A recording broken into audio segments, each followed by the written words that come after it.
हकीकत है कि तेजस्वी यादव हताश निराश हो गए हैं। ये उनके बहन जो है वो रोहिणी आचार्य, वो भी नहीं जानती होगी कि तेजस्वी मतलब हमको मकान, माई भिरावड़ी जी नहीं समझ रही होता। यही कहा जाता है कि नौवीं फेल ना समझ। जो माई बहन का मतलब सिर्फ अपनी बहन और अपनी मिसा यादव और रोहिणी आचार्य, और माई मतलब आपका रावड़ी देवी, उसके भी तो 47 बीघा बनाए हुए ना। उसके बाद क्या स्थिति हो, यही है ये लालू परिवार, इसी जंगल राज का प्रतीक है। अब बताइए 2 अक्टूबर 2024 को पार्टी बना रहे हैं, उसके पहले ये 2022 में ही पार्टी का रजिस्ट्रेशन करा चुके थे आप। लेकिन पुष्पम प्रिया का पुरुष वर्जन हो करके आप इस तरह से और पुष्पम प्रिया का पुरुष वर्जन है वो एकदम। नमस्कार, स्वागत है आपका सिटी पोस्ट लाइव में। मैं हूं मुस्कान और अभी हम एक सवाल पे बात कर रहे थे। अभी तेजस्वी यादव पीसी करते हैं और बोलते हैं कि हम अब माँ बेटी योजना लेके आ रहे हैं। माई बहन योजना ऐसे ही थोड़ा कहीं ना कहीं भारी पड़ रहा था, लेकिन नीतीश कुमार एक के बाद एक जो योजना लेके आए कहीं ना कहीं वो भारी पड़ गया। लेकिन अभी तेजस्वी यादव पे पहले हम बात करते हैं। हमारे साथ मौजूद हैं जेडीयू के गद्दावर नेता हैं। सर ये बताइए, तेजस्वी यादव तो बम फोड़ रहे हैं, आप बोल रहे हैं कि माँ बेटी योजना लाएंगे। जानते हैं माँ बेटी योजना क्या है? नहीं, आप देख, ये तो सही बात है, योजना ला रहे हैं, अच्छी बात है। लेकिन एक सबसे बड़ा सरप्राइज है कि बिहारी नहीं पूरा देश की हमारी माँ बहनें जानती थी बेटी का मतलब सब कोई समझ रहा है, माँ मतलब सब कोई समझ रहा है। लेकिन आज तेजस्वी यादव जी एक बहुत बड़ा जो है सरप्राइज दिए हैं कि बेटी का भी फुल फॉर्म बताया है, माई का भी फुल फॉर्म बताया है, मान का भी फुल फॉर्म बताया। ये इससे बड़ा आश्चर्य क्या हो सकता है? देखिए, हकीकत है कि तेजस्वी यादव हताश निराश हो गए हैं इस चुनाव में, क्योंकि कुछ दिन ही बचा हुआ है। 14 तारीख को रिजल्ट आ जाएगा, 6 और 11 को जो है प्रथम और 11। छोड़िए, फुल फॉर्म आपको पता है क्या है? अरे किसी को पता नहीं है। वो तेजस्वी आपको बताते, सुनिए। एम से मकान, मकान देंगे सबको। ए से अन्न, मुफ्त राशन। आप लोग 5 किलो ना राशन दे रहे हैं। एक बात बताइए ना, वो छोड़िए, वो क्या लिख करके, वो तो पढ़ करके वो भी सुना रहे थे। आप बेटी है ना, आप बताइए ये बेटी का अर्थ समझ रही थी?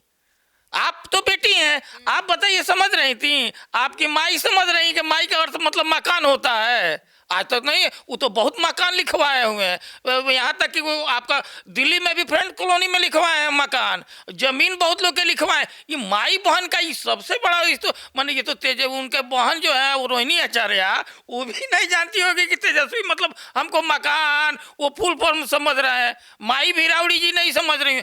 ताज्जुब होता है। यही कहा जाता है कि नौवीं फेल ना समझ। ये रियल में आज तेजस्वी यादव ने इनका फुल फॉर्म डिस्क्राइब करके ये बता दिया। चलिए ठीक है, लेकिन समझिए, ए से अन्न, आप लोग 5 किलो राशन का बात करते हैं। बीजेपी, आप लोग गठबंधन में है, ये बोल रहे हैं मुफ्त राशन की बात कर रहे हैं, उसमें किलो का बात नहीं हुआ। ये तो दूसरा आप फुल फॉर्म कर देते ना, बेटी का बेटी ही रहने देते हैं, माई को माई रहने देते हैं, उसका अर्थ। आप क्यों ऐसा कर रहे हैं? जिसका पूरा इतिहास, पूरा ये सब कोई माई बहन मतलब समझ रहा है, और उसका आप फुल फॉर्म बना दे रहे हैं। इससे बड़ा हास्यप्रद क्या फॉर्म में तो कुछ अच्छा ही चीज है ना जी, एजुकेशन, ट्रेनिंग, इनकम। ये एजुकेशन ट्रेनिंग, एजुकेशन के लोग मतलब नहीं समझ रहा है, ट्रेनिंग का मतलब नहीं समझ रहा है। लेकिन आप माई में क्यों ये कर रहे हैं, आप बहन में क्यों कर रहे हैं? ये अच्छी बात नहीं है। जीविका दीदी को 30,000 देने का बात कर रहे हैं। एकदम करना चाहिए जीविका दीदी के। वो किए हुए जीविका दीदी, जीविका दीदी बनाया कौन है? माननीय मुख्यमंत्री नीतीश कुमार जी बनाया है, जिसको पूरा देश आजीविका में करे। जो महिलाएं उनके समय में आप घर से नहीं निकलती थी, जो माई बहन का मतलब सिर्फ अपनी बहन और अपनी मिसा यादव और रोहिणी आचार्य, और माई मतलब आपका रावड़ी देवी, उसके बाद वो बाहर निकले नहीं। और वो बात कर रहे हैं बिहार के महिलाओं के बारे में, बिहार के बेटियों के बारे में, उनका क्या योगदान है, अभी भी वो क्या किए हुए हैं? किसी के लिए वो नहीं किए। हकीकत है कि महिला सशक्तिकरण का जीता जागता उदाहरण माननीय मुख्यमंत्री नीतीश कुमार। घर में एक सरकारी नौकरी देने का है आप लोग का हैसियत? अरे जिसके ऊपर खुद मुकदमा चल रहा हो, जो 4.5 साल में अभी अपने उनका चचेरा भाई अपना जमीन अगर देख के बदले में नौकरी दिए हुए हैं, दूसरा के छोड़ दीजिए, अपना चचेरा भाई और मंगरू यादव जी के बेटे जो उनके चाचा के लड़के, और वो आदमी आज नौकरी देगा? कितना सोच लीजिए। अभी तो 47 बीघा बनाए हुए हैं ना, उसके बाद क्या स्थिति हो ये देखिए। वो सिर्फ और सिर्फ सरकार, हर बात पे आप लोग जंगल राज ला दे रहे हैं महाराज। अभी हम बात कर रहे हैं कि बोल रहे हैं हर घर में एक सरकारी नौकरी, इसका जवाब दीजिए ना। नहीं, जंगल राज ला दीजिए। रावण कब मरा था? बहुत पहले। बहुत पहले। क्यों आप पुतला दहन करती हैं? प्रतीक है कि भाई बस वही है। यही है, ये लालू परिवार इसी जंगल राज का प्रतीक है, बालू माफियाओं का संरक्षक का प्रतीक है, और वो शिक्षा माफियाओं का प्रतीक है, जमीन लिखवाने का प्रतीक है। तो हम उनका उदाहरण दे रहे हैं, तो हम क्या गलत कर रहे हैं? हकीकत ये है कि सरकारी नौकरी ये तो दिए हुए हैं सरकारी नौकरी, और 4.5 साल से सरकारी नौकरी दिए हुए हैं, बदले में क्या लिए हैं? अगर ये पूरा बिहार लिखवा लेंगे, इतना रखिए, जितना दलित है, जितना अति पिछड़ा है, सबका जमीन 4th ग्रेड में ये सब करके ये और इनके पिताजी लिखवाए, तो इसलिए इन लोग से आशा आप क्या कर सकती हैं? चलिए दूसरे बात पे आते हैं। कल प्रशांत किशोर प्रेस कॉन्फ्रेंस किए हैं, अब बोले हैं कि उनके 3 उम्मीदवार थे भाई, और 3 इतने गद्दावर नेता थे, मतलब पूरा साफ सुथरा छवि के थे, एक साधारण व्यवसायी थे।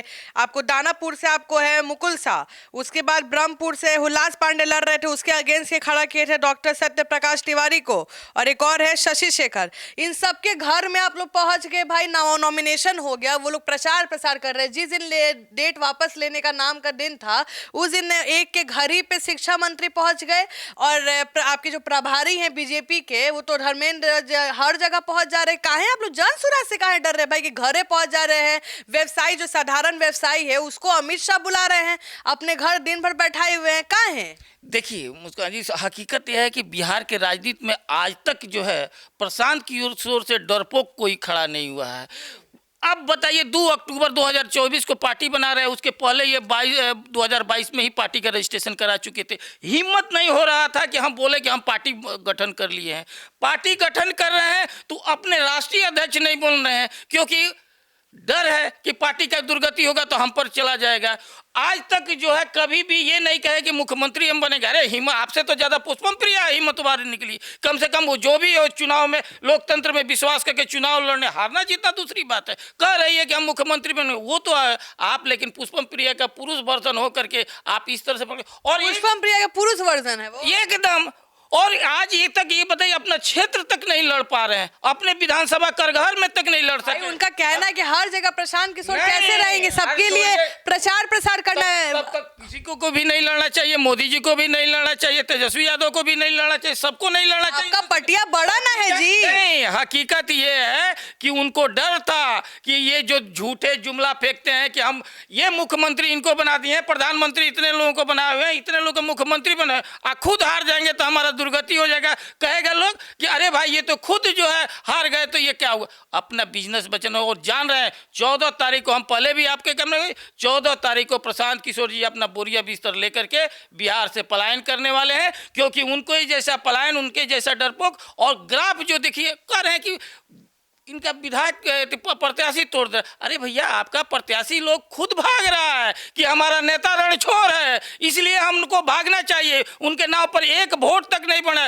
कितने जनसुराजी को आप दिए? सिर्फ टिकट माफियाओं को दिए, सिर्फ और सिर्फ जो है बाहरी लोगों को दिए। आपके पार्टी में जिस तरह से संतोष हो गया है, जिस तरह से लोग निराशा हो गए हैं, प्रशांत किशोर जी आपका दुकानदारी चल चुका। पैसा जितना है 20-20 रुपया करके आप जितना लेना था आपको उठा लिए, जितना है आप 21-21 बात आप घुमा रहे हैं महाराज। हम पूछ रहे हैं, अरे भाई हम पूछ रहे हैं कि आप लोग काहे उनके उम्मीदवार के घर काहे गए, काहे आपको डर था?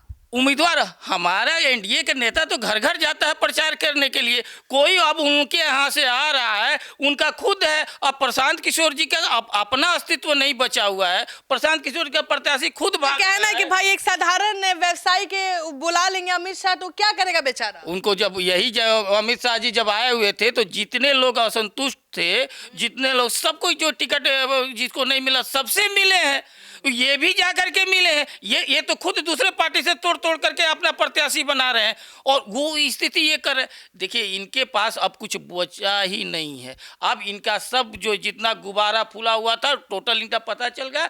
प्रशांत किशोर से आम जनता से लेकर बिहार के हर एक लोग समझ गया है, और इसीलिए इनका अब चुनाव के बाद द इंड होने। प्रशांत किशोर बोले हैं कि जो लोग आए हैं वो दिवाली छठ के बाद 14 दिन रुकेंगे, जितवा के जाएंगे, जन स्वराज की सरकार बनवा के अब बाहर नहीं जाएंगे, यही रहेंगे। बिहार की जनता उनका झांसा में करके देख चुकी है कि किस तरह से वो पसंद कर रहे हैं ना, सोशल मीडिया पे पूरा वायरल है भाई। इतना उस सोशल मीडिया से चलवा करके देख लिए है ना, अब तो मीडिया से ही लड़ रहे हैं, मीडिया को ही जवाब नहीं दे पा रहे हैं, मीडिया को ही औकात दिखाने लग रहे हैं। अब ये इतना उनका झुझलाहट देखिए, जो अब मीडिया को फेस कर रहे हैं, किस तरह से लड़ रहे हैं, कोई भी जवाब ठीक से नहीं दे पा रहे। हकीकत यह है कि वो जान चुके हैं कि अब हमारा कहीं कुछ होने वाला, खाता अगर एक सीट भी अगर आ जाएगा उनका तो मेरा नाम बदल दीजिएगा। ये प्रशांत किशोर का स्थिति है, उनका खाता खुलने वाला नहीं। जिसका रणछोड़ जो है कैप्टने होगा, भगोड़ा कैप्टने होगा, तो उसके बाद बच क्या जाता है। एकदम निराश है पूरा जो है जन स्वराज के कि हम लोग इतना पैदल चले, इतना काम किए और उसके बाद हम लोग को देना था। जब केसीए सिन्हा को देना था तो इतना आप 10 को प्रत्याशी से 21,000 रुपया किया। हम पूछते हैं प्रशांत किशोर पहले जी, डिसाइडेड थोड़े था, आराम क्या से बात करें आप, कौन नेता है कि सबसे पहले ही बताइए कि जो 21,000 रुपया पूरा जो लिए हैं प्रत्याशी को बनाने के नाम पर 20 में, वो कब रिटर्न कर रहे हैं। आप 14 के पहले उन लोगों का रिटर्न कीजिए पैसा। सूरज तो 21,000 ले रहा है, आप लोग तो भाई हम सुने करोड़ों में डील करते हैं। एक भी रुपया जो है अगर जो कोई दिया होगा तो आप बता दीजिए, कोई भी प्रत्याशी अब कि ये तो खुद ऑन कैमरा कहे कि 21,000 रुपया लिए हैं और 10-10 आदमी का एवरेज लिए गए हैं कि स्टेशन है भाई, उम्मीदवार क्यों रजिस्ट्रेशन, आप टिकट नहीं दी तो पैसा लौटाइए। आप 21,000 ये मेहनत के मजदूरी का, आपके जैसा 2 नंबर के कमाया हुआ थोड़े है, मेहनत किया हुआ है। तो उस प्रत्याशी को जो नहीं बनाया उसको 21,000 रुपया का रिटर्न करिए। गरीबों से जो 20,000 रुपया 20 रुपया जो लिए हुए हैं गोल्डन कार्ड के नाम पर और ये सब जो स्वप्न दिखाए हैं उसको रिटर्न कीजिए। वो कब रिटर्न करने, 14 के पहले आप रिटर्न कीजिए। तो आप सुन रहे थे, बेबाकी से सारे सवालों के जवाब देते नजर आए हैं और अब हम जनता पे छोड़ते हैं कि जनता इसको कैसे देखती है।